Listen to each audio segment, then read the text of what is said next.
Depuis toujours, l'humanité traverse des révolutions. L'imprimerie, l'électricité, Internet.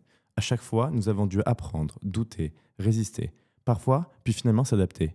Mais ce ne sont pas seulement les grandes révolutions qui nous transforment, ce sont les moments de vie, un nouveau métier, une rencontre, une crise, un choix, où nous découvrons notre incroyable capacité à évoluer. Ce podcast, Cléo Talk, c'est avant tout un espace de réflexion qui explore ces transformations humaines et artificielles. Observer comment nous nous sommes adaptés hier pour mieux comprendre comment nous nous adaptons aujourd'hui, afin de mieux comprendre pour nous adapter demain et imaginer ensemble l'avenir. Dans chaque épisode, vous entendrez des voix singulières, chercheurs, dirigeants, créateurs, mais aussi collaborateurs du quotidien, qui partagent leur expérience, leurs doutes et leurs inspirations. Un podcast pour comprendre, ressentir et inventer l'avenir ensemble. Bienvenue dans Cléo Talk. Cléo Academy, c'est la conviction qu'on ne forme pas l'IA, on la fait vivre. Nous aidons les entreprises à transformer l'adoption de l'intelligence artificielle en une véritable culture collective et culture d'entreprise. Notre vision, replacer l'humain au cœur des révolutions technologiques pour que chacun puisse comprendre, expérimenter et imaginer l'avenir. Bonjour à tous. Aujourd'hui, c'est Alex et je vais vous présenter Jérôme Cohen. Jérôme Cohen, c'est un expert reconnu du développement commercial et du leadership. Il a 20 ans d'expérience à la tête de Direction Sales. Il a piloté la croissance de scale-up et de grands groupes, de LinkedIn à Gohan, en accompagnant des équipes dans leur plus grosse phase d'expansion. Aujourd'hui, il conseille et investit dans des startups pour les aider à grandir vite et durablement. Avec Jérôme, on s'est eu au téléphone hier et je lui demandais, Jérôme, c'est quoi les plus grandes transformations que tu as vécues ? Tu me disais que tu avais vécu les révolutions du fax à l'IA. Tu m'as parlé de ta première expérience quand tu as développé le Japon depuis la France, quand tu as développé le secteur public chez LinkedIn et enfin quand tu as créé la strate d'expansion de Gohan à l'international. Jérôme, comme tu sais, on a passé beaucoup de temps ensemble, ça fait un an qu'on se connaît, tu m'as beaucoup coaché. Maintenant, comment toi tu as vécu ces expériences ? Écoute, c'est vrai que le fax, ça ne nous rajeunit pas. C'est vrai que c'est une période qui date de 25 ans. En fait, je pense que l'IA, c'est un phénomène qui accélère les choses, mais le changement était déjà là. Et si on parle d'histoire, le changement, en fait, il s'est accéléré à travers le temps, et plus le temps passe, plus le changement s'accélère. Et c'est vrai que du fax au téléphone, du téléphone à Internet, d'Internet à l'IA, les cycles se raccourcissent. Ce qui veut dire en fait que d'un point de vue mindset, il faut déjà avoir un cerveau agile pour non seulement anticiper le changement, mais l'embrasser. Et c'est ça le défi en fait. Et toi, du coup, même avant le podcast, on discutait et tu me disais à quel point il fallait être, à quel point tu étais business, à quel point tu étais moins le profil tech, mais comme tu dis, tu as une forte capacité à t'améliorer. Quand tu étais jeune, comment tu as fait ? Comment tu as commencé déjà et comment tu as fait ? Quand j'étais jeune, j'étais plutôt comme toi. Donc, j'étais plutôt beaucoup d'énergie, très curieux. Je voulais toucher à tout, comprendre tout. Je découvrais le business, le monde. Et j'avais très faim. Je voulais vraiment croquer le monde. Avec l'expérience, tu apprends à prendre du recul, à comprendre que tu n'es pas tout seul et à comprendre en fait que c'est le collectif qui fait que tu gagnes. Mais il faut te confronter aux problématiques et il faut aussi apprendre sur le terrain. Je pense on disait souvent que l'expérience est le pendant de la formation et qu'en fait, il fallait les deux. Et aujourd'hui, on va dire que la formation, elle est continue, mais l'expérience, elle est unique parce que l'expérience, c'est le temps. Et le temps, tu ne peux pas l'acheter. Et donc, la formation, tu peux te former tout le temps, tu peux, on va dire, apprendre à chaque étape de ta vie. Et du coup, donc c'est un mix des deux qui fait qu'à un moment donné, tu réussis. Parce que tu es bien formé, mais que tu as l'expérience de l'application. Tu sais l'appliquer à quelque chose de concret. C'est ça, donc tu peux le reproduire en fait. C'est que tu arrives Absolument. avec des mécanismes que tu as vécu, des expériences que tu as vécues, en fait, c'est ta capacité à emmagasiner du coup l'information et te dire ok, comment est-ce que je la reproduis dans telle solution et essayer de reproduire des schémas. Absolument, et c'est ce qu'on appelle l'IH, l'intelligence humaine. C'est-à-dire que l'intelligence humaine, plus elle est strate, plus elle est haute, plus c'est un mix d'intuition, de formation et d'expérience. Ah, c'est ça. Et toi du coup, quand tu disais que tu avais commencé du coup avec le fax, que tu avais développé le Japon, est-ce que tu peux nous en reparler? Est-ce que tu peux nous partager cette Bien expérience? sûr. En fait, c'est les challenges qui font que tu te pousses dans ta réflexion et dans ton approche. Le Japon est une culture millénaire, avec des codes très forts, avec des filtres très profonds aussi. C'était très dur de pouvoir en fait dialoguer avec des Japonais si tu parles pas japonais. Ah, c'est sûr. Attends. Et peut-être pour nos auditeurs, est-ce que tu peux nous recentrer? C'était à quel moment? C'était quelle Je boîte? sortais de la fac, j'avais 21 ans, et du coup, je me suis lancé dans un challenge de développer le marché japonais dans le cadre d'export de puces électroniques donc vers le Japon.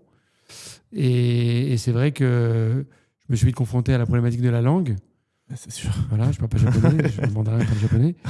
Et du coup, c'est vrai que j'ai pris du cours du soir de japonais pour effectivement accélérer, en tout cas, le bris de glace, on va dire, ou la première. Je vois que tu fais pas d'anglicisme. la première, le premier filtre. Et du coup, voilà, j'ai réussi à comprendre la mentalité, les codes. Et tu vois, moi j'ai jamais fait du sales de cette manière. Comment tu faisais pour rentrer en contact avec les gens, pour le faire depuis un continent d'écart, le décalage?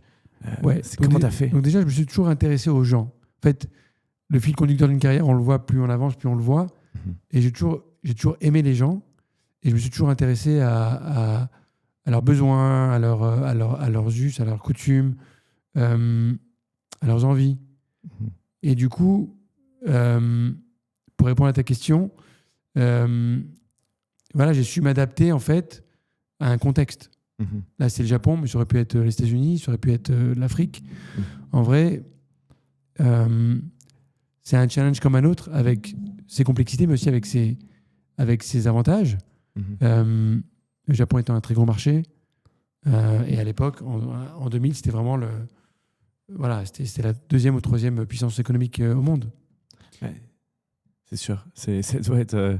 C'est sûr que c'était un marché super profond, surtout à ce moment-là, surtout dans les microchips. Et j'imagine que tu as dû avoir cette grosse capacité d'adaptation pour t'adapter à cette culture, pour apprendre. Comment tu as fait? Déjà, de ne pas avoir d'a priori. Je pense que le business, c'est déjà de ne pas avoir d'a priori. Donc déjà, de se dire, OK, il y a un challenge. N'ayons pas d'idées préconçues. Ne pensons pas, en fait, que le Japon est loin, que c'est un endroit que je ne connais pas et que c'est impossible. Rien n'est impossible, en vrai. C'est quelles ressources versus quels moyens et quel effort tu mets pour arriver à un challenge, à répondre au challenge. Donc, je pense que déjà, c'est l'ambition. Te dire, OK, qu'est-ce que j'ai envie? Et une fois que tu as l'ambition, comment tu y arrives? Par quels moyens? Et toi, comment tu penses que c'est un sujet qui est hyper intéressant? Je pense que tout le monde a envie. Je pense que à tout âge, on a tous envie on a envie de faire plus, on a envie d'apprendre plus, on a envie de découvrir plus. On a tous beaucoup d'ambition, mais je pense que souvent, on a peur de se lancer, de prendre des premières actions. Toi, tu étais jeune, c'était la première expérience. Comment tu t'es dit pour... En fait, mais même, je me demande comment tu as fait pour rencontrer des boîtes le début d'Internet. Et pour moi, c'est tellement dur de me projeter. Enfin, je ne sais même pas comment tu as fait. Ouais, déjà, je pense que je me suis toujours dit que il faut pas se mettre de barrières depuis tout petit. Alors, c'est sûrement lié à mon éducation, mais en gros, que tout est possible. Et donc ça, c'est le postulat de départ. Rien n'est impossible. Et après, c'est effectivement du travail, c'est l'endurance, c'est la persévérance, c'est je levais à 3h du mat tous les matins, c'est les cours du soir japonais, c'est pas évident. Donc, c'est de l'effort. Mais j'ai toujours eu cet esprit de conquête. J'adore la stratégie militaire. Donc, je suis animé par le challenge. Ça, c'est sûr. C'est vrai que d'ailleurs, la première fois que je t'ai rencontré, je pense que tu m'as offert l'art de la guerre. Absolument. Donc, ça nous ramène pas mal de sujets sur ton lien avec appliquer des stratégies militaires pour arriver au succès et avoir des petites victoires pour gagner la guerre. Exact. Et toi, comment tu as fait? Donc, c'était quoi cette équipe? Comment était structurée ton équipe? Comment tu as réussi à collaborer? Comment tu collaborais à ce moment-là? Et c'était quoi ce gros moment de bascule sur la collaboration, sur ce moment où en fait, tu te dis, ah ouais, la strat, elle marche. En fait, au départ, quand tu n'as pas d'expérience, tu fais les choses et tu sais pas que c'est une méthode. D'écouter le client, de s'intéresser à l'autre, de collaborer en interne. Et avec le temps, tu apprends la méthode et tu te rends compte que tu appliquais une méthode mais sans le savoir. C'est un peu ça. Donc, la prise de conscience, ça a été chez LinkedIn, quand j'ai fait la fameuse formation Customer Centric Selling, qui m'a fait prendre conscience en fait que la vente moderne, qui date des années 2010, en fait, c'est une méthode et que c'est quelque chose qu'on peut dupliquer avec des codes, avec des règles. Donc, j'ai appliqué cette méthode, mais sans savoir que c'est une méthode. Du coup, avec beaucoup aussi de longueur et beaucoup d'efforts entre deux phases ou deux strates. Et donc, du coup, toi, dans cette première boîte de microchips, tu es parti de cette boîte, tu as été chez LinkedIn, tu t'es transformé, tu as fait cette formation. Comment ça se passe, l'arrivée de chez LinkedIn? Toi, c'est à quel moment? Donc, je suis passé chez WooDrive avant, où j'ai ma boîte avant, donc j'ai pas mal d'expérience avant. On va dire. Donc, j'ai essayé vraiment de perfectionner pas mal de points, notamment le cloud ou la nouvelle technologie, ou rentrer dans des domaines où je n'étais pas forcément à l'aise. Donc, toujours me challenger dans les endroits où je n'étais pas bon. Parce que tu poses la question, tu dis, c'est quoi ton succès? En fait, c'est de faire un truc où je ne maîtrise pas au départ. C'est ça un peu le fil conducteur de ma carrière. C'est de tout le temps de challenger mon esprit à une difficulté comme un vaccin, en fait. Je vaccine mon esprit à quelque chose que je ne connais pas. Et qu'est-ce qui t'anime dans ça? Enfin, comment tu te dis? Je commence à le sentir, tu vois, mais comment tu te dis? Alors ça, je le maîtrise pas du tout. Je sens qu'il y a quelque chose, mais je vais aller dépasser les frontières, je vais aller chercher, comprendre, et peut-être essayer de vendre un truc que je comprends pas. Ce qui m'anime, c'est comme un casse-tête, en fait. Comme un jeu, comme un sudoku. C'est plus le challenge il est compliqué, plus il est, on va dire, plus il est décousu, plus en fait la victoire et du coup la réussite est forte. Et donc c'est pas de l'ego et c'est pas non plus je j'ai pas d'orgueil, mais c'est comme un jeu en fait. Et plus le jeu est complexe, plus tu te dis ok, j'ai envie de réussir. Et qu'est-ce qu'il faut pour réussir et qu'est-ce que ça demande et tu poses les bonnes questions, et un peu comme une start-up en vrai. Ton esprit, tu arrives à le rendre malléable pour faire en sorte que tu trouves la solution la plus rapide, en tout cas compte tenu de l'équation que tu as. C'est ça. Parce que tu es tout le temps avec des problèmes, tout le temps, il faut tout le temps amener des solutions. Et en fait, c'est une gymnastique de cerveau. C'est est-ce que tu vas prendre le pli? Est-ce que tu vas aimer cette gymnastique? Est-ce que tu vas l'accepter? Ou est-ce que tu vas la repousser? Et du coup, tu n'as pas ce côté où tu vas être dans un constant apprentissage. Et en vrai, il y a un lien avec l'IA en vrai. Parce que du coup, ton modèle, tu l'améliores à chaque fois. Ton modèle, tu le peaufines. Et en fait, non seulement tu le peaufines, mais du coup, tu mets le focus au bon endroit. Et le bon endroit, souvent, c'est la strat. Ouais, c'est ça, c'est quelle stratégie? Comment je vais mener ma barque? Où je mène ma barque? Et comment je vais essayer d'y arriver en un morceau? Le plan, quel plan? C'est ça. Quels moyens, avec quelles ressources? Exactement. C'est toujours le même triptyque en vrai. Toujours. Et donc, du coup, LinkedIn. Donc, tu es arrivé chez LinkedIn. Qu'est-ce que tu as fait? Tu as développé tout le secteur public. Est-ce que tu peux nous en parler? Est-ce que tu peux nous raconter comment tu as fait? Je suis arrivé chez LinkedIn venant de WooDrive où j'étais manager là-bas. J'avais une BU, je manageais une BU pendant 5 ans. Et c'est vrai que chez LinkedIn, je suis redevenu sales. Donc, j'adorais LinkedIn. J'avais envoyé un mail à Jeff Winner en 2008 ou 2009. Donc, j'étais très, très intéressé par la boîte. Et quand on est venu me chasser, je me suis dit, écoute, je vais revenir sur le terrain et je vais montrer, en fait, je vais essayer de prouver que ce que je dis à mes sales, notamment Jean-Eudes, Julien, qui se reconnaîtront, je peux l'appliquer. Du coup, je suis arrivé avec des gens un peu plus jeunes, qui connaissaient le secteur des RH, et où je me suis fait challenger pendant 2-3 mois. Et donc je me suis posé la bonne question, j'ai fait le bon plan, la bonne méthode. Et au bout d'un an, j'ai terminé meilleur sales Sud-Europe. Et donc, ça veut dire qu'en fait, il n'y a pas de secret, en fait. Si tu as le bon plan, si tu as la bonne méthode, après, c'est comment tu déroules ton plan. Je comprends. Donc, ça m'a conforté dans le fait que ce que je dis, ce n'était pas des conneries, et surtout que j'étais à la fois un manager, mais un doer. Et je pense qu'aujourd'hui, dans ce monde actuel, il faut avoir les deux. Il faut être à la fois stratège, mais il faut savoir de quoi on parle quand on parle à son sales. Il faut savoir que ce qu'on lui dit, c'est un truc du terrain. Et il y a trop souvent des gens qui sont dans leur tour d'ivoire, qui sont loin du terrain et qui comprennent plus ce qui se passe. Ah, mais c'est exactement ça. Et je pense que tu l'as vécu encore plus parce que avant, au début des CRM, ton rôle en tant qu'head of sales, c'était de voir les chiffres, voir comment tu peux l'améliorer, comment tu peux repositionner ta strat. Et aujourd'hui, surtout avec l'IA, on peut faire tellement de volume, on peut toucher à peu près tout le monde avec des nouvelles techniques, trouver les bons moyens. Et je pense que tu dois avoir un gros rôle en tant que management, comment tu te positionnes, comment tu t'adaptes, comment tu pousses les gens. Laurent Alexandre a dit que on sera la génération qui connaîtront la première boîte qui vaudra 1 milliard sans salariés. Mhm. Pour dire à quel point en fait l'IA peut justement transformer les organisations. Le CRM, moi j'ai découvert le CRM avec ODrive. Ils avaient mis Salesforce, mais je l'ai vraiment, on va dire, découvert avec LinkedIn. Tu peux nous en dire un peu plus? Comment ça se passe le CRM chez LinkedIn? Ça se passe que c'est un CRM comme tout le monde, mais c'est là où j'ai pris la mesure de la puissance du CRM. Et donc j'étais le premier user du monde du CRM Salesforce chez LinkedIn. Parce qu'en fait, j'étais admiratif des dashboards, des analytiques, de tout ce qu'on pouvait avoir comme info, et surtout de pouvoir savoir tout ce qui se passe.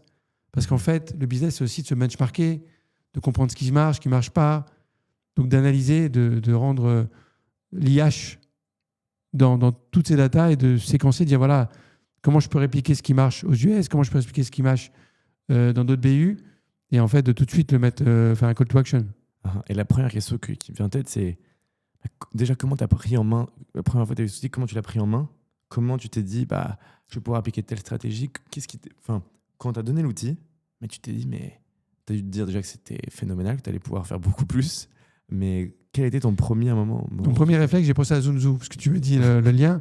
Je me suis dit, en fait, c'est incroyable. En fait, j'ai une machine de guerre pour gagner le combat. Mhm. Et je me suis dit, voilà, profitons du fait que c'est un outil puissant avec de l'analytique. Il y avait aussi l'analytique LinkedIn qu'on intégrait dans le CRM avec l'usage, avec des taux qui permettaient d'améliorer la conversion. Mhm. Donc, le CRM, c'est la data et c'est le pilotage, en fait. Comment tu pilotes ton succès. Et attends, et du coup, je me disais, mais donc toi, tu avais une BU. Comment ils ont réagi, les gens de ta BU? Parce que toi, tu étais plus gros user, donc tu étais potentiellement la tête à abattre parce que tu savais tout ce que faisait tout le monde. Tu t'es fait des ennemis ou tu t'es fait des amis?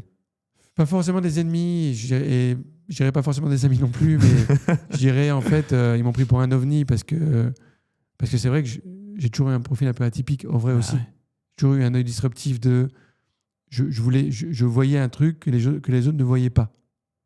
Et donc c'est vrai que après quand tu utilises un outil, c'est la même chose. Si tu as un angle un peu différent, c'est comment tu arrives à visualiser quelque chose qui n'est pas commun pour les autres. Mhm. Ah, c'est ça. Donc en fait, toi, tu as compris comment l'utiliser, tu as compris la valeur. Donc, j'ai compris et surtout, j'étais fainéant. Je n'aurais pas le dire. S'il faut. Mais en fait, je dis un bon sel, c'est un sel qui est fainéant. Si tu fais ton mois en 2 jours, en vrai, tu as tout compris. Ça sert à rien d'être acharné. Il faut vraiment travailler avec parcimonie, mais aussi avec intelligence. Exactement, ouais. C'est sûr. Si tu as trouvé. En fait, la bonne stratégie c'est celle que tu as fait en premier, c'est d'être first mover, et c'est celle où tu chopes le hook chez tes clients, et c'est celle qui t'emmène au premier rendez-vous, in fine. Le hook et aussi les outils, parce qu'on ne parle pas d'outils, mais d'avoir une presse qui soit modélable. C'est la boîte à outils. Voilà, la boîte à outils, et d'avoir un truc où tu t'embêtes pas en fait à recréer la boucle. Le business, c'est simple. Mm-hmm. Ça, c'est un point que j'ai compris tôt. Le business, c'est simple. Il y a un besoin du client, il y a une valeur, et comment ta valeur répond aux besoins du client. Mm-hmm. Donc, il faut aussi revenir aux basics. Autant la technologie, elle est là pour t'aider, autant elle ne doit pas t'enlever la simplicité du business. Donc c'est un peu antinomique ce que je dis, mais utiliser la technologie pour accélérer ton process, mais pas pour le rendre plus compliqué, pas pour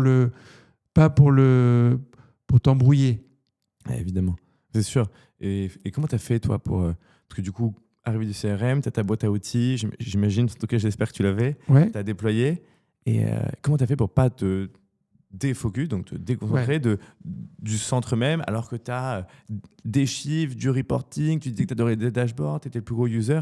Comment tu as fait pour à chaque fois centrer tes équipes pour pas leur faire peur, leur dire que tu es un malade des chiffres et que tu allais tu vas recadrer celui qui ne rentre pas assez? Enfin, moi, tu vois, c'est des stress. Enfin, en fait, c'est des stress que tu peux avoir au sein de tes équipes. Tu peux avoir de la perte de confiance. Donc, je dirais, déjà, j'étais plutôt individuel contributeur, donc j'étais plutôt AI, donc account executive. Donc je gérais pas une équipe au départ, en tout cas. Et deuxièmement, donc, la data m'a aidé à faire le plan. Une fois que j'avais le plan, je l'ai mis en place. Et après, j'ai gardé le terrain, l'humain. Aller voir les clients, comprendre leurs enjeux, comprendre leurs problématiques, se mettre à la place du client. Donc ça, c'est un bon aiguilleur. Ça te permet de ne pas perdre, en fait, la boussole. Et ça permet de te focuser sur les bons, finalement, les bons projets. Donc c'est un peu ça, c'est d'avoir le plan avec la data, d'exécuter avec les outils que tu as mis en place et les trucs que tu peux scaler rapidement. Et après, garder le contact avec l'humain et prouver que tu comprends ton client et que tu peux répondre à son besoin. Ouais, totalement. Au final, c'est est-ce que tu apportes de la valeur à ton client? Il faut tout le temps apporter de la valeur à son client, je pense. Et donc, tu t'es concentré sur l'essentiel. Donc, tu as ouvert le secteur public chez LinkedIn en France. Donc, après, oui, absolument. Après, Florent Balayé est venu me chercher pour ouvrir le secteur public en France, exactement. N'ayant pas de connaissance du secteur et étant un secteur plutôt complexe, j'ai hésité beaucoup. Et après, en fait, j'ai pris le challenge et j'ai craqué le code. Ouais. Et comment tu as fait? Je suis allé en mairie, en région. Je me suis confronté au secteur public. J'essaie de comprendre leurs usages, leur approche, s'intéresser à eux, voir à quel point la France est un beau pays, avec des personnes de haute valeur. Donc j'ai découvert un secteur et j'ai découvert aussi un tissu incroyable. Ouais, c'est ça. Et surtout, c'est des personnes incroyables. Donc c'est sûr que c'est très intéressant. Et surtout, tu as ce côté où aussi tellement... qui apporte tellement d'accomplissement et de satisfaction quand tu fais des choses pareilles et que de rien, tu pars et tu arrives à avoir le secteur public avec toi, par exemple. Et donc, du coup, tu as eu ce moment-là et ensuite... Et donc, le point d'orgue de ce moment-là, c'est la rencontre entre Jeff Winner et Guillaume Pépi, où j'organise ça à Paris, Gare du Nord. Donc, c'était un peu mon fait d'armes. Et voilà, le moment où je suis un peu fier, c'est quand Jeff Winner me demande de le briefer sur le rendez-vous. Et en 3 minutes, je vais lui dire, en gros, quel objectif, qui rencontre et quel était le contexte du projet. Voilà, c'est toujours beau quand tu vois quand tu es fan d'une personne et que finalement l'histoire te rapproche de cette personne. C'est toujours c'est un beau moment et qui reste gravé. Ouais, je comprends. Quand tu as l'admiration du top guy et que tu te dis qu'un jour peut-être tu aimerais... en tout cas, reproduire des choses qu'il a faites et que tu t'es amené à la rencontrer, c'est toujours des moments où tu récoltes ce que tu as semé. Et parce que, du coup, ça fait penser à un fil conducteur qui est aussi intéressant que je vois maintenant. C'est que j'ai essayé de m'inspirer de toutes les expériences, de tout ce que j'aimais, de tout ce que j'aimais pas. De ne pas reproduire ce que j'aimais pas et de reproduire ce que j'aimais. Donc, les gens qui m'ont inspiré, les gens qui m'ont donné envie. J'ai toujours eu de l'admiration des gens qui donnent envie, qui aident les autres. Ouais, ça se reconnaît beaucoup chez toi d'ailleurs. Et donc toi, si tu devais nous parler donc, du coup d'une expérience où aussi tu avais plus d'équipes, ou aussi tu t'es transformé, j'imagine, entre LinkedIn à Gowan. Comment ça s'est passé? Donc tu es passé de chez LinkedIn, tu as été chez Gowan. Non, je suis passé Didomi, après je suis passé chez La Voiture, et après je suis passé chez Gowan. Et c'est vrai que chez Gowan, c'est une expérience qui est assez atypique. C'est qu'il y avait un challenge très compliqué à résoudre. C'était quoi? Il y avait une petite équipe. Il y avait donc Camp Academy a été racheté par Gowan et il fallait faire un super résultat en très peu de temps. Et donc ils m'ont donné beaucoup de latitude dans le projet. Ils m'ont dit voilà, on te file les clés du camion sales. Vas-y, débrouille-toi, mais fais le chiffre. Ok, alors là, faut qu'on rentre plus dans le détail. Donc du coup, si tu peux peut-être nous présenter qu'est-ce que c'était Gowan, enfin qu'est-ce que c'est Gowan? Camp Academy, c'était le leader français de l'e-learning. En gros, ils avaient une plateforme, mais ils avaient également des contenus e-learning. Racheté par Gowan, qui est le plus gros agrégateur au monde de contenu e-learning. Ok, très clair. Donc tu arrives dans cette équipe, tu as les clés du camion. Donc j'arrive. Qu'est-ce qui se passe déjà dans ta tête? Ouais, donc j'arrive en septembre, mais je commence à travailler sur le projet en juin. Parce que du coup, j'ai toujours eu un coup d'avance, et ça aussi, c'est un de mes préceptes. Uh-huh. Il faut toujours avoir un coup d'avance dans le business. Et le coup d'avance, ça veut dire préparer le terrain de jeu. Donc, préparer, commencer à faire le plan, chiffrer combien tu dois faire, ça veut dire combien de leads, combien d'op. Donc, avoir ton plan en tête de quelle est l'équation que tu dois résoudre, Mhm. avec quelle équipe, quel operating model. Mhm. Est-ce que tu veux scinder mid-market enterprise? On avait plutôt des sales généralistes qui faisaient tout. Donc, je Mhm. pensais qu'il fallait plutôt avoir des BDR qui filtrent avec Mhm. une head of BDR. Donc, j'ai retravaillé l'organisation, l'operating model. J'ai commencé à embaucher les gens pour septembre. Donc, j'ai préparé le plan, Ouais. préparé le terrain de jeu, préparé la guerre. Ok. Et comment ça se passe? Là, donc tu as recruté ta Dream Team. Voilà, j'ai recruté une quinzaine de personnes en 3 mois. C'est beaucoup. C'est pas mal. C'est pas mal. Et donc là, et là, comment ça se passe? Donc, ta team, elle est gérée comment? Comment elle est organisée? Donc, j'ai créé une team BDR avec une head of BDR pour vraiment piloter ce pôle. BDR pour. BDR, c'est Business Development, Ok. et SDR, BDR. Uh-huh. Après, j'ai recruté un head of mid-market qui était plutôt justement là pour prendre en charge le mid-market. Parce que Corp Academy était plutôt enterprise, plutôt segment enterprise. Mhm. Et après, j'ai recruté des sales plutôt seniors Ok. pour l'enterprise. Et donc, Et un head of partnership aussi pour le partnership. pour le partnership. Et donc, du coup, tu dis que tu es allé dans l'enterprise. Comment l'enterprise, surtout quand on a développé une stratégie sales rapide, c'est lent. Ouais. Comment t'as géré ça? Comment t'as motivé tes équipes et comment t'as fait pour pas perdre surtout en fait cette motivation? Parce que si un grand compte, ça peut mettre 6 mois. Comment t'as fait? Il y a plusieurs Et pour choses. même réduire le temps. Il y a plusieurs choses. Déjà, Corp Academy, ils avaient déjà beaucoup d'inbound, mais qui n'étaient pas qualifiés, qui n'étaient pas filtrés. Ok. Donc, on a Grosse perte de filtré temps. ça, et donc on l'a rendu beaucoup plus digeste et beaucoup plus quali. Ok. On a disqualifié rapidement, on a qualifié rapidement. Uh-huh. Deuxièmement, j'ai recruté plutôt des profils chasseurs. C'est-à-dire? Un profil plutôt qui a été plutôt en mode prospection. Uh-huh. Et donc, en fait, ils ont commencé à chasser. Et au bout d'un an, on était à 50% d'inbound, 50% outbound. Donc, j'ai mis en place une culture de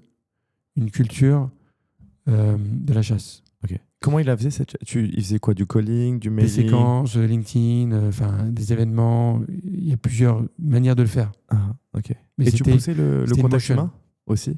Pardon? Tu demandais à tes sales d'aller chercher vraiment le contact humain, d'aller à des salons, En fait, je leur demandais de faire un plan aussi. Quel compte, quelle Ok. priorisation. Donc en fait, C'est quoi ouais, là, si tu peux nous expliquer un peu, je pense que Ouais. ça intéresse tout le monde. je termine juste le troisième point, du coup, bien pour sûr. ce que je me dis commenter pour closer. Ouais. Donc j'étais hands-on, donc j'étais avec eux sur le terrain. Ok. Donc j'étais stratège, mais j'étais aussi avec eux pour closer les deals. Ouais. Et donc ça, c'est important. Parce qu'une équipe, quand tu arrives, elle te regarde un peu de travers. Ouais, c'est Elle se dit, sûr. mais c'est qui ce fou là qui me parle de stratégie? Ouais. Et donc, tes faits d'armes, c'est de signer des deals. Ouais. Et en fait, c'est là où j'ai gagné la confiance des gens. C'est-à-dire que je leur ai montré que j'étais avec eux à la Hussarde Ouais. et que j'étais là pour les aider à closer. Et je me souviens du premier mois ou dernier jour du mois, on close 300K et avec eux sur le terrain. Comment, tu peux nous raconter? On n'avait pas de pipe, on avait quelques deals en cours. On était allé à Lyon pour un événement chez Enedis. On arrive à la gare au retour de l'événement et j'ai mis une équipe. J'ai dit voilà, on en est où côté chiffres? On fera pas le chiffre. Voilà, demain c'est la fin du mois, du quarter. Je dis ok, c'est quoi les deals que vous avez? Ils m'ont dit ça. Je dis écoute, on les appelle. Ouais. Et là, On tu les les a appelles appelés. tous? Et à la Hussarde, on les a signés. Ouais, c'est fou. C'est fou. Et là, c'est vraiment les moments d'équipe qui sont géniaux au final. Incroyable, incroyable. Et il y a aussi donc le mindset. C'est en l'honneur de notre ami Tim Guillois. Le mindset, c'est vraiment incroyable. La pensée positive. Comment arriver à penser que tu vas faire quelque chose. Ouais, c'est sûr.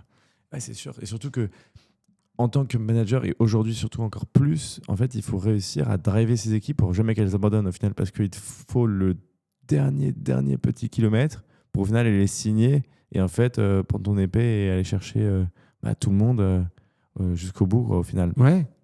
Et donc du coup, tu as fait ça avec Gohan et là, l'IA était arrivée à ce moment-là ou pas En fait, encore? C'était quoi ton premier contact? L'IA Parce que l'IA, est arrivée ça- bien avant. En fait, l'IA est arrivée dans les années 2000. Moi, j'ai commencé à entendre parler de l'IA en 2016-2017. Ouais. Dans la RH, déjà, on avait automatisé plein de choses. On appelait ça de l'IA. Mhm. Donc, c'est déjà les prémices de comment on arrive à être moins sur des tâches répétitives et plus sur de l'humain. Mhm.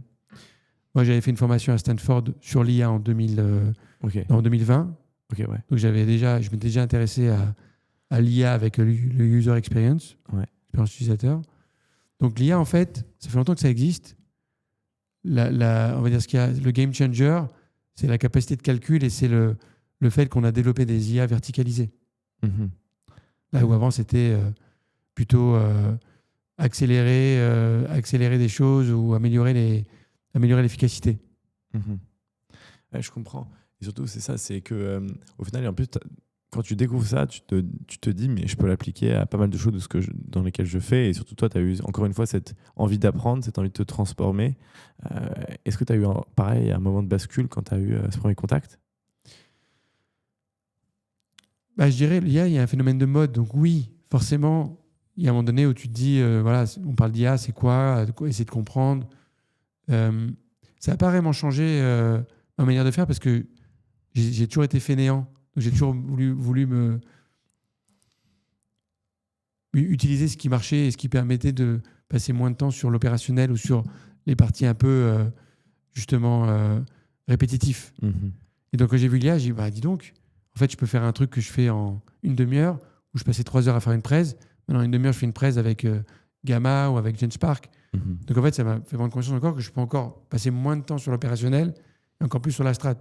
Ouais, sur le contact avec le client, sur la strat, sur déployer la meilleure stratégie. Et toi, du coup, ouais, ça. Et donc, tu as eu ce moment et tu t'es dit que c'était quoi, au final, la plus grande opportunité que ça peut t'amener? Enfin, au final. Je reviens à Laurent Alexandre. Ouais. Je pense qu'en fait, aujourd'hui, tu peux construire une boîte de 100 millions, 1 C'est milliard. qui Laurent Alexandre? Laurent Alexandre, c'est un des plus grands stratèges, philosophes, Mhm. qui est très tech et qui est féru d'IA Ok. et qui a vendu une boîte pour plusieurs millions d'euros, enfin qui est bien réussi. Donc je pense que vraiment l'IA peut permettre de réduire en fait le nombre de personnes dans un projet, Mhm. dans une startup, et de réussir en fait avec beaucoup d'expérience et finalement peu d'opérationnel. Ok. Donc, du coup, ça nous amène à notre sujet de un peu la Dream Team. Genre, aujourd'hui, tu as l'IA, il faut que tu imagines une équipe commerciale. Déjà, comment tu l'imaginerais? Toi, si en déployant une nouvelle stratégie, comment tu. Tout dépend du challenge, mais on va dire déjà, donc l'Orga 16, elle a évolué à travers l'IA. Donc le BDR, tu peux l'automatiser en partie grâce à Topo. C'est Topo qu'on adore. Voilà, qu'on adore et que je suis investisseur. Et moi, utilisateur. Utilisateur aussi chez Cléo. Donc tu peux on va dire, industrialiser. Peut-être on peut expliquer un peu ce que c'est Topo. Ouais, Topo, c'est un agent SDR. SDR, voilà. Et en fait, ça permet d'aller en fait enlever tout le funnel de recherche du SDR classique. Ça va vraiment. En fait, on fait sa strat et en fait, on est stratège, mais au niveau du SDR et on vient en fait contacter et choper de l'information sur les personnes qui peuvent nous intéresser et ça nous aide énormément sur. En fait, ça divise ce temps en fait de recherche qui est manuel, in fine. Ça vient alimenter en fait le funnel là où avant tu devais vraiment faire des séquences. En fait, tu devais collaborer avec le marketing pour faire ça au quotidien. Mm-hmm. C'est ça. Et en fait, ça te pousse direct au contact humain. Parce qu'en fait, quand ça te remonte la bonne personne, il faut trouver un moyen d'être en contact avec cette bonne personne. Exact. Et donc, du coup, cette équipe. Donc, pour répondre à cette équipe, donc, en fait, la Dream Team, pour moi, on revient toujours à l'humain. C'est-à-dire qu'en fait, l'IA, aussi puissant que c'est, ce ne sera jamais un être humain, ce ne sera jamais une pensée, ce ne sera jamais une intelligence en fait, et d'émotion, émotionnelle. Mm-hmm. Donc, je cherche des gens avec des émotions. Mm-hmm. Je cherche des gens avec une curiosité. Je cherche des gens avec un esprit critique. Je cherche des gens avec un esprit collectif. Mm-hmm. Ouais, en fait, c'est ça. Donc, ça brise toutes les barrières, en fait. Je cherche une team complémentaire à l'IA, que l'IA n'a pas. Ah, c'est sûr. Et donc, du coup, en fait, ça te dit que en fait, n'importe qui a ce côté humain, qui a envie de aussi livrer un bon produit à son client, mais en fait, n'importe qui peut se lancer et faire son projet, monter son équipe, être son propre manager, aider, en fait, et venir rejoindre aussi même des équipes pour aller développer... Ouais, je crois que l'IA a accéléré la partie humaine. Je pense que tout le monde l'a, mais qu'elle ne se révèle pas au bon moment ou à des moments différents. Ouais. En fait, l'IA, elle accélère ce processus. Parce que du coup, ça veut dire que peut-être que ton métier va disparaître, peut-être que ton métier va se transformer, Et en fait, l'IA pousse l'humain à aller sur la strate. Parce que la strate, l'IA n'ira pas sur la strate. En tout cas, c'est pas son, en tout cas aujourd'hui, à l'heure actuelle, c'est pas sa dominante. C'est sûr. Et surtout que, en fait, elle peut nous aider à l'affiner. On peut essayer de la chercher, mais c'est sûr qu'aujourd'hui, en fait, elle nous permet de tout le temps en fait, s'améliorer et de tout le temps en fait ajuster son produit pour que nos clients et nos prospects en fait aiment notre produit. Et du coup, pour ça, il faut avoir de la veille, il faut comprendre les enjeux, avoir les bons outils. Voilà, Cléo, ça a été un peu la vision de Cléo, des fondatrices. Comment justement accompagner les boîtes à mieux adopter l'IA, en tout cas à faire en sorte que les employés prennent conscience de ce que l'IA peut apporter. Donc ça devient clé dans les strates en vrai. L'IA va faire émerger des boîtes, mais elle va en faire couler. Et ça veut dire que si on a compris ça assez tôt, on comprend la valeur de maîtriser l'IA. C'est sûr, mais c'est certain.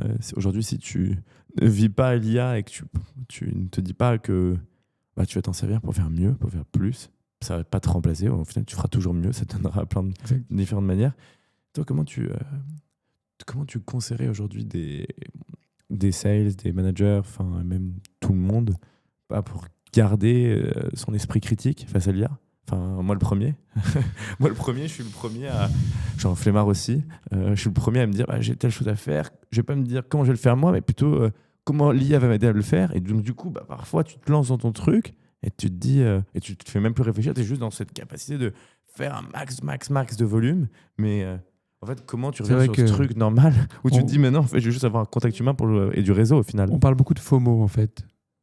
Fear of missing out, la peur de rater quelque chose. Je pense qu'il faut revenir aux bases. C'est quoi les bases, c'est sortir de sa zone de confort, développer son esprit critique. C'est aller sur la strate. C'est travailler son réseau. Mais ça fait peur de faire ça. Ça fait peur de sortir de sa zone de confort, ça fait peur de se remettre en question, ça fait peur de se lancer. Ça fait peur, mais en fait, le risque de ne pas le faire est encore plus fort que de le faire. Ça fait peur, mais la peur n'est pas le danger. Et en fait, l'IA et les technologies ont accéléré les cycles. Ça veut dire que les 3-4 ans, aujourd'hui, les cycles changent. On parlait de métaverse il y a 3 ans. Est-ce qu'on en parlait de métaverse aujourd'hui? Non. Donc peut-être que demain, il y aura une nouvelle mode. Mais ça veut dire qu'en fait, on embrasse le changement, on ne va pas contre le changement. Ouais, les Américains disent on bête jamais contre le changement. On parie jamais contre le changement. Non, c'est certain. Et tu parlais d'ailleurs du métaverse, mais en fait, on s'inspire du jeu vidéo. En fait, au final, le métaverse, c'était le jeu vidéo. Le jeu vidéo, ça ne changera jamais. Je pense qu'on passera encore plus de temps dessus. D'ailleurs, on reproduit beaucoup de choses au final du jeu vidéo dans notre vie de tous les jours. Mais pour toi, il y a des pièges à ça. Il y a des pièges à aller trop dans l'IA. Est-ce que tu vois ou des erreurs à ne pas faire que tu aurais pu faire? L'IA, c'est vaste. Donc l'erreur, c'est de se disperser. Donc il faut analyser en fait plutôt là où l'IA peut t'aider et se focuser sur des éléments qui t'apportent de la valeur. Je pense que le risque, c'est de disperser ou c'est justement de pas être focus. C'est ça le risque. C'est ça, donc c'est de pas être focus. Et donc du coup, toi aujourd'hui, tu me disais que tu avais rejoint une nouvelle équipe, tu arrives avec pas mal de nouvelles choses. Comment tu te mets dans cette peau là donc tu remets la casquette, ça y est, tu repars. Ouais, c'est pas encore officiel, mais oui, tu peux faire du teasing. Officiel au moment tu peux faire du teasing. Non, mais sort. peut-être l'expérience consulting que j'ai eue. En fait, j'ai créé ma boîte de conseil entre guillemets de business et grâce à l'IA. C'est ça, cette casquette parce que tu vas coacher tout le monde. Donc je coach pas mal de boîtes et en fait je me suis dit comment je fais pour être connu, comment je crée mon positionnement. Et l'IA m'a beaucoup aidé, comment je refais un profil LinkedIn. Comment tu as fait? En fait, je me suis dit voilà, c'est quoi mon terrain de jeu, qu'est-ce qu'il faut que je fasse, comment il faut que je me positionne. Donc bien sûr je me suis fait coacher par des coachs, mais j'ai mis en place rapidement grâce à l'IA plein de choses, plein de leviers et ça m'a aidé à aller très vite. C'est ça. Mais en fait, c'est drôle parce qu'au final, on sent qu'il y a une vraie mécanique chez toi. Depuis le début de la conversation, à chaque fois, tu me dis j'ai appris. Donc là, c'était le coach, mais avant, c'était les études, c'était Stanford. Avant, c'était comment déployer cette stratégie. Tu développes même une stratégie sur toi-même. En fait, c'est quoi comment toi, t'as un modèle opératoire. Est-ce que tu le conseilles? C'est quoi ton modèle opératoire? En fait, il y a un livre qui m'a Donne-nous des transformé, exemples c'est concrets. The Startup of You de Reid Hoffman. Mais en fait, Reid Hoffman, c'était... Reid Hoffman, c'est le fondateur de LinkedIn. Ah.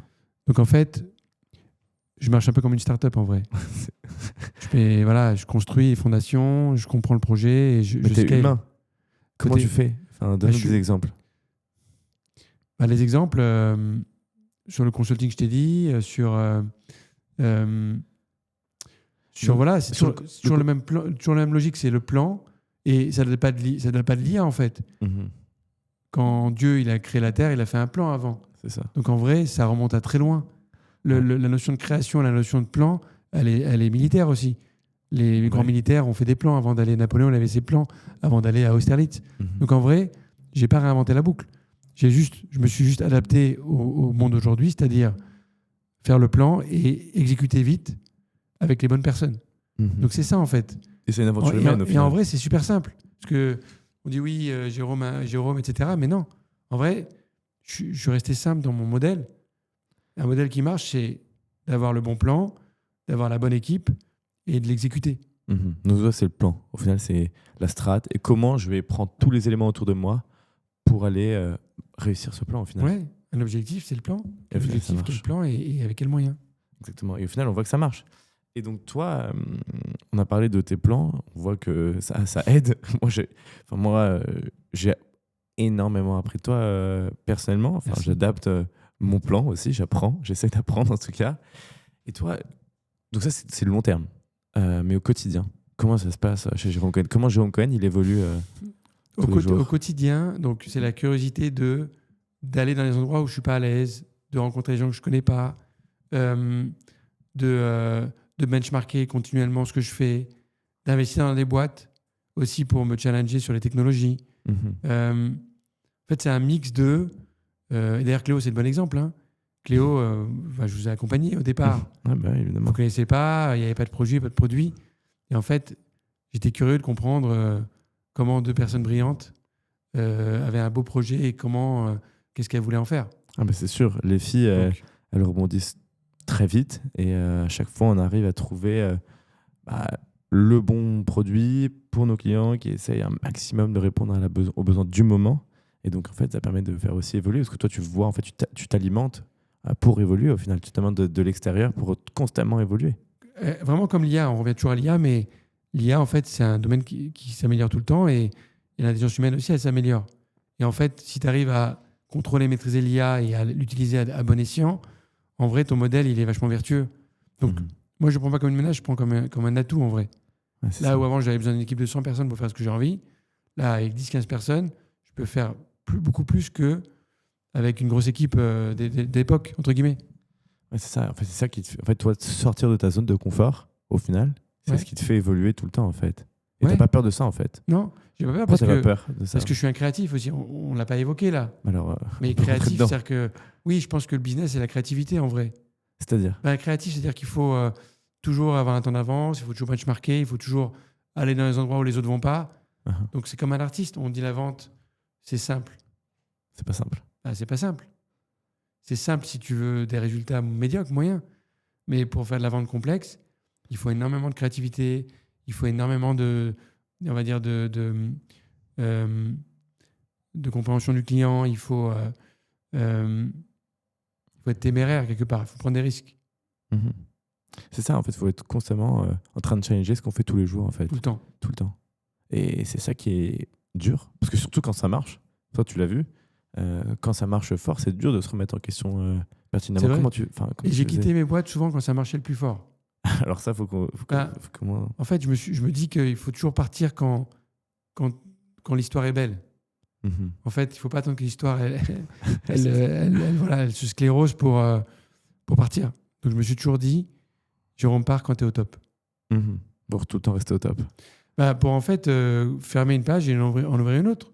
Parce qu'en fait, tu aimes le challenge, in fine. En fait, tu aimes le challenge constant. J'aime le challenge constant. Comme un compétiteur, j'aime tout le temps être sur le terrain de boxe et tout le temps prendre un nouveau challenge. C'est ça. En fait, on t'apprend à prendre des coups. En fait, personne n'aime prendre des coups, mais en fait, toi, tu rebondis mieux que les autres, in fine. Et donc, du coup, tu te dis que tu veux retourner sur le ring plus souvent, en fait. Mais je pense que, tu vois, si si quelqu'un appliquait la même stratégie, je pense qu'il aurait la même chose en vrai. Je pense que Jérôme n'est pas plus intelligent que les autres. Non. Il est peut-être plus téméraire, plus curieux, peut-être plus créatif. Mais en vrai, c'est un modèle qui fonctionne sur l'être humain parce que l'être humain est intelligent en vrai. Mais Donc c'est un modèle qui est vertueux. ça, c'est sûr. Et c'est intéressant ce que tu dis parce qu'au final, est-ce que aussi tu penses qu'il y a une partie de temps de marché? Est-ce que tu étais là aussi au bon endroit, au bon moment? Est-ce que tu sens que tu as su saisir en fait, le bon moment? Je pense que ce qui est très dur aussi, c'est qu'on peut être le meilleur vendeur au meilleur moment, mais en fait, on n'est pas au bon moment de marché. Comment est-ce que tu as toujours fait pour... En fait, quand tu nous parles du Japon, tu avec les microchips, je crois que c'était début des années 2000. Ouais. LinkedIn, tu étais au bon moment début des années 2010. Là, tu as Ouais. une tonne de boîtes sur l'IA. En fait, J'aurais pas t'es dit toujours au bon moment, au bon endroit. Non, en fait, j'étais pas au bon moment, au bon endroit, et j'ai provoqué le bon moment et le bon endroit. En fait, on m'a jamais donné de facilité, et j'ai toujours eu des gens qui m'ont mis des bâtons dans les roues, en tout cas dans beaucoup d'expériences. Ils m'ont pas laissé ma créativité s'exprimer, mais aussi ils n'ont pas laissé de perspective, en tout cas de bande passante. Mais c'est pas grave en vrai, parce que plus le challenge est complexe et plus tu as de contraintes, plus tu fais avec. Et puis ça t'apprend en fait à être endurant. En vrai, j'ai compris il y a quelques années que l'endurance ou la difficulté, en fait, à long terme, c'est une force. Parce que ça veut dire qu'en fait, si avec toutes ces contraintes-là, tu réussis, sans contraintes, c'est exponentiel. En fait, donc en vrai, c'est comme un vaccin. Donc je pense que j'ai eu plutôt des freins au développement, mais qui ont été plutôt des accélérateurs de particules, de créativité, de curiosité, d'aller voir ailleurs. Finalement, ça a développé en fait mon esprit critique, là où peut-être si j'avais eu plus de facilité, j'aurais été peut-être plus en zone de confort. Je pense que ça m'a... Parce qu'il y a un point qu'on n'a pas évoqué, c'est la liberté. Et je suis foncièrement quelqu'un qui aime la liberté. Liberté de créer, liberté de penser, liberté de construire, liberté de collaborer. Et donc ça c'est quelque chose qui est aussi dans l'ADN en vrai de quelqu'un. C'est ça. Et tu vois, en discutant avec toi, je me pose moi une question en ce moment.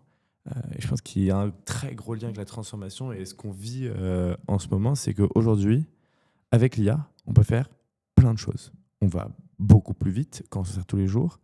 Et on m'a toujours dit, il faut faire très bien, il faut toujours se remettre en question, il faut essayer de pousser au maximum en fait, la qualité de ce que tu vas vendre.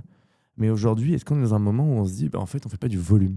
Et on ne se dit pas qu'en fait, l'IA, elle va nous aider à juste faire énormément de volume et en fait réduire cette qualité? Parce qu'en fait, on fait. En vrai, et en fait, on a toujours dit...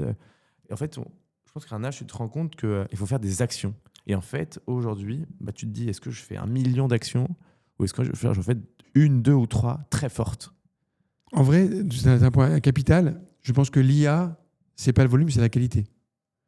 Et donc, en fait, c'est exactement là où les gens font des erreurs, c'est qu'ils pensent que ça va générer du volume, mais non. Parce que le volume, il faut le traiter, et le traiter, ça demande du temps. Donc, en vrai, l'IA, ça sert à être focus sur un truc. Tu veux faire une présentation, tu veux faire des séquences, tu veux, en fait, c'est le bon outil à bon escient pour obtenir de la qualité, pas pour obtenir du volume. Je pense que c'est l'inverse. En vrai, c'est un filtre à quantité et pas l'inverse. C'est ça, parce qu'en fait, au final, on ne peut pas assez traiter autant de données. Donc, au final, on va faire des actions qui n'amènent pas très loin, finalement. Ouais, on peut la traiter, la donnée, mais qu'est-ce que tu en fais après? C'est-à-dire que si tu as trop de données, comment tu l'analyses? Ou comment tu le mets au service de ton projet? En vrai, c'est plus trop de données, tu l'as donné. Donc, en vrai, c'est comment tu utilises l'IA pour t'apporter la guidance, pour t'apporter la clarté dans la prise de décision. En fait, c'est un aide à la décision, l'IA. Il faut vraiment prendre comme un aide à la décision, un aide à la présentation, un aide à faire des choses qui te prennent un temps de max. Mais c'est plus comme ça que je le vois, plus que vraiment un truc qui va... tu vois, ça va pas t'apporter l'idée, ça va te la mettre en place. Okay, ça va te la déployer. C'est ça, ça va t'aider à la déployer. Ça va t'aider à prendre l'action au final. Ouais. Et donc toi, aujourd'hui, comme tu disais, tu as fait ce gros travail de transformation, tu as remis un plan en place, tu as retravaillé tout ça. Qu'est-ce que tu conseillerais pour le faire? En fait, la personne qui, aujourd'hui, en fait, peut-être a vécu à ce moment-là, comme toi, le même moment de transformation, en fait, comment tu dirais à quelqu'un qui est dans la même position que toi, en fait, prends ce pli-là? Celui qui a peur, comment il prend ce pli? Comment il se transforme? Donc, je dirais, comment tu pousserais un membre de ton Ouais. équipe qui veut pas prendre ce pli, par exemple? donc je dirais déjà, c'est de développer son esprit. En fait, l'esprit critique, C'est-à-dire ça se développe. Lire des bouquins, comprendre le monde, comprendre les enjeux planétaires, comprendre la big picture de ce Même qu'on est dans en un train de monde vivre. où on lit plus. Comment on Il y a des consomme que du podcasts, il y a plein Ouais. de manières de Toi, comment d'écouter. tu Il y a fais Cléo Talk. Cloud Talk, Voilà. exactement. Peut-être que la personne qui va écouter ça, ça a transformé sa vie, j'espère. Parce que aussi, j'aime transformer les gens. Mais en vrai, J'ai j'ai- Anaël qui me dit par message qu'il faut surtout pas dire ça, qu'il faut lire. Donc toi, tu te dis qu'il faut lire? moi, je dis qu'il faut lire. Ouais. Il faut lire parce qu'en fait, moi, j'ai pas lu de bouquins avant 20 ans, ou j'ai pas lu beaucoup de bouquins avant 20 ans. Mon esprit critique, il s'est développé au fur et à mesure. Et bien sûr que la lecture fait partie intégrante de mon intellect. Mhm. Parce que la lecture, c'est le temps long. En fait, on a oublié le temps long. Mhm. Le temps long, c'est de s'asseoir avec un bouquin Mhm. et de réfléchir. En fait, tout va tellement vite aujourd'hui que les gens, ils mangent de l'information. Mais il faut la digérer après l'information. Il faut la séquencer. Il faut en savoir ce qu'on en fait. Donc, l'esprit critique, je pense qu'il faut le temps long. Et ça rentre aussi dans l'équation. Donc déjà, si tu me dis, voilà, qu'est-ce que je dois faire si j'ai pas cet esprit critique, c'est tu step back, tu as une vision de ta carrière, de ton éducation, de ce que tu as fait, de ce que tu n'as pas fait, de ce que tu aimes, ce que tu n'aimes pas. Mhm. Comment est le monde, quel est ton réseau, donc de faire ton plan Mhm. à toi. C'est quoi les forces en question, c'est quoi tes faiblesses, là où tu veux travailler, là où tu es bon, Mhm. et d'assesser tout de suite, de se mettre sur on va dire sur, de travailler sur tes faiblesses, Ouais. finalement. C'est ça qui est dur, c'est le plus dur au final, Ouais. aujourd'hui. Et toi, je sais que t'es quelqu'un qui a un esprit très concis. Tu fais toujours tout, ce que tu nous répètes tout le temps, c'est tout en 3. Oui, Un plan en 3 étapes. ouais. Pour toi, c'est quoi le plan, le conseil que tu donnerais sur le plan en 3 étapes et comment aujourd'hui on fait pour en fait être concis alors qu'en fait l'IA nous donne une maximum de quantité? Ouais, je dirais c'est un peu comme une start-up. Donc déjà, c'est quoi ta vision? Réfléchir Donc, sur sa point vision. un, c'est la vision. La vision, c'est quoi ton end goal? Qu'est-ce que tu aimerais faire? C'est quoi qui te plaît? C'est quoi qui te donne envie de travailler le matin? Mhm. Deuxièmement, je dirais avec qui tu as envie de travailler. Mhm. Donc, est-ce qu'il y a des gens? Est-ce qu'il y a des personnes? Est-ce qu'il y a des sociétés? Est-ce qu'il y a des contextes qui font que tu as envie de travailler dans tel ou tel domaine? Et troisièmement, c'est comment tu mets en place le truc. Est-ce que tu vas changer de job? Est-ce que tu vas réfléchir à faire des formations sur l'IA? Est-ce que tu veux... comment tu fais en sorte d'arriver à ta vision longue en passant des étapes et en s'améliorant à chaque fois, tout au long de ton parcours? Ça, c'est tout le temps, en fait, se remettre en question, apprendre et avoir une vision claire. En fait, c'est où est-ce que je veux aller. Et aujourd'hui, je pense qu'on a un monde qui change tellement vite que c'est peut-être même dur de se dire où est-ce qu'on veut aller. Ouais, il y a un truc qu'on n'a pas évoqué, mais qui est hyper important, Ouais. c'est le sens. Ouais, c'est le sens qu'on donne aux choses. En fait, le sens des...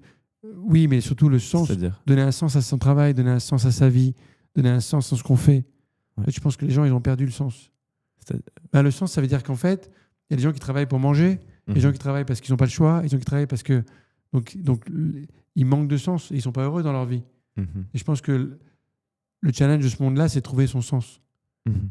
Et donc, et en plus, aujourd'hui, tu peux vraiment te perdre parce qu'au final, tu es dans un monde où tu es constamment en train d'avoir en fait, du contenu. Donc, tu scrolles constamment du contenu, tu as l'IA qui te dit quoi faire. Et en fait, c'est sûr que c'est dur de se dire, en fait, tu veux faire ça pourquoi? Et Ouais, l'IA, c'est un outil, c'est pas un moyen, c'est un outil. Ouais. Donc en vrai, ça va t'aider à faire quelque chose, mais ça va pas le faire à ta place. non, ça c'est sûr. Et en vrai, c'est ça, je pense que les gens se trompent parce que, en fait, si tu restes sur des fonctions très répétitives, c'est sûr que ton job, il va être en danger. C'est sûr. Et en vrai, ça veut dire qu'il faut que tu arrives à monter sur des fonctions plus intellectes, où en fait, il y a une quantité d'informations à séquencer et à digérer et à expliquer. Ouais, mais du coup, ça va être un gros sujet, je pense, de notre société. Comment tu irais expliquer à quelqu'un en fait, n'aie pas peur, prends ce pli, mais change. Tu vois, qu'est-ce que tu lui dirais? Parce qu'en fait, Et me donne du sens. non, parce qu'en vrai, l'IA peut t'aider à aller beaucoup plus vite.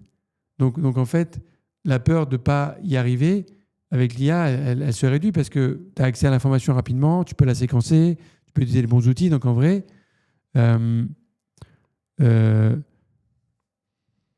il y a beaucoup plus de facilité à avoir accès à la bonne information et au bon truc pour trouver un sens que finalement de rester dans un job où tu manques de sens et où en fait tu es menacé par l'IA. Donc je pense qu'en fait, ça revient à la discussion de départ de l'IA et il vaut mieux être avec que contre. Ouais. Et en fait, si tu l'utilises à bon escient, elle va te faire du bien. Ouais, c'est sûr. Bah, c'est sûr. C'est ça l'enjeu. Et donc, toi, on va arriver vers la fin. Toi, si tu veux nous partager un rituel que tu as au quotidien, quelque chose que tu fais qui te permet de passer à travers ces changements, c'est quoi tes techniques? Comment tu fais pour constamment toujours évoluer et ton rituel, quoi? Donne-nous un insight de Jérôme Cohen. C'est une question compliquée. Je vais me brosser dans le matin. Qu'est-ce que tu fais? Non, je dirais mon rituel, c'est de remettre en question tous les jours, d'aider les autres, de mettre en relation les gens, d'essayer de faire du bien sans attendre un retour. Le rituel, en fait, c'est vraiment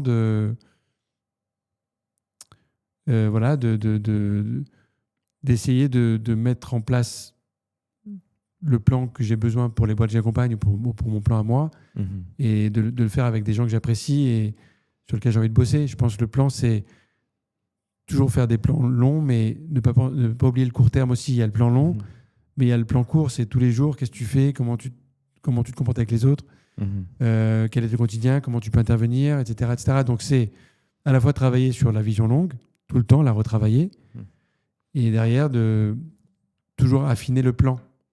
C'est ça. Et en fait, au final, quand on te connaît plus personnellement, en fait, on se rend compte que dans ton rituel, en fait, c'est aussi même appeler les personnes avec qui tu bosses. Moi, je sais qu'on en a fait plusieurs fois ensemble, où en fait, on s'appelle et tu te dis, bah, alors, c'est quoi les sujets du moment? C'est quoi ça? C'est que vous êtes réfléchissez sur quoi? Et en fait, au final, quand on se rend compte, tu vois, en parlant avec toi, je me rends compte qu'en fait, c'est aussi ça qui t'alimente, en fait. Et en fait, tu rebondis tout le temps avec des bonnes idées. Donc, en fait, j'imagine que tu fais ça avec beaucoup de monde et qu'en fait, tu as cette capacité, en fait, à venir emmagasiner et en fait, à te dire, bah, en fait, je vais les aider à les guider et à toujours, en fait, prendre le bon chemin. Et aussi, toi, ça t'aide. En fait, ce côté humain t'aide aussi, toi, à ajuster ton plan. Et si on peut rester sur une clôture ou sur une conclusion, c'est qu'en fait, c'est l'humain la vraie force en vrai. L'IA, c'est un outil, mais la force d'une vie, c'est l'humain. C'est les gens que tu rencontres, c'est les gens avec qui tu discutes. C'est toutes les interactions que tu as humaines. Et l'IA est supposée rendre plus de temps à l'humain. Ouais. Donc c'est ça, en fait, l'enjeu. C'est l'IA est un bon outil et va t'aider à faire des choses qui sont un peu chiants à faire en vrai.